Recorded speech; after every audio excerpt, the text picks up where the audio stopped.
Kapin 8,000 ka magpapatigayon ang kwalipikado nga makadawat sa Sugbo Negosyo Micro Assistance Program sa kagamhanan sa lalawigan sa Sugbo.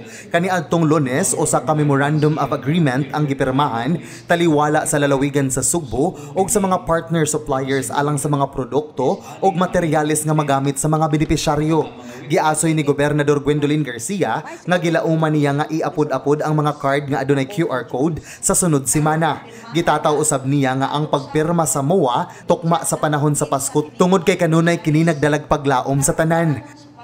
I'm hoping that they can finish doing the cards nga with the QR code within the next 5 days. I hope that not necessarily diretso tanan, but in batches, maka-release na ta.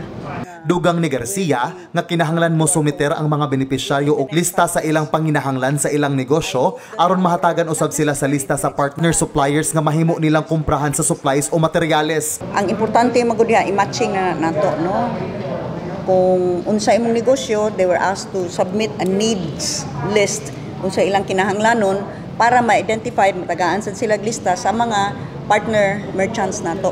Dulaan sa 18,000 kagagmay nga magpapatigayon ang nag-apply alang sa programa. Apan 8,250 ra ang kwalipikado sa istrikto nga pagsusi sa Provincial Board, Department of Trade and Industry ug Mandawi Chamber of Commerce and Industry.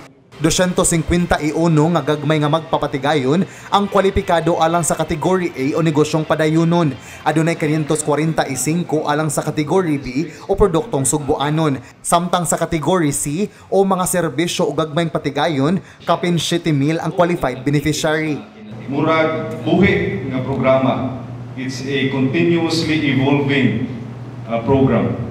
And we'd like to thank our Governor Gwen for setting the direction very clear nga tungod kay ang province of Cebu is already gonna open ang atong economy. Then it is time that we have to look into supporting ang atong mga micro-enterprises nga mao gyud naglisod ug nagkinahanglan sa ato ang tabang. We are backing it up with actions, not just by words. Kapag naman Pasko, sunod semana, Pasko lang yun. And I'm sure na kayong malipag yun. Labi na ito mga beneficiaries ng programa ito na Sugbo Negosyo. Giangko ni Garcia nga dako ang iyang pasalamat sa mga opisyales sa probinsya o pribado nga sektor sa negosyo nga naghimo usa ka ideya sa usa ka hingpit nga programa nga Sugbo Negosyo tungod kay kanunay nga nagsuporta o naghatag og bug-os nga kooperasyon o pagtinabangay aron magmalampuson ang maong programa.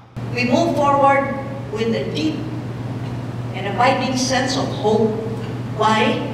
Because all hands are on deck. Nagtinabangay tanan, ikan sa opisina sa atong Vice Governor, sa atong mga provincial board members, ang atong DTI, MCCI, and of course, kamo, atong partners sa niining Sugbo Negosyo Program.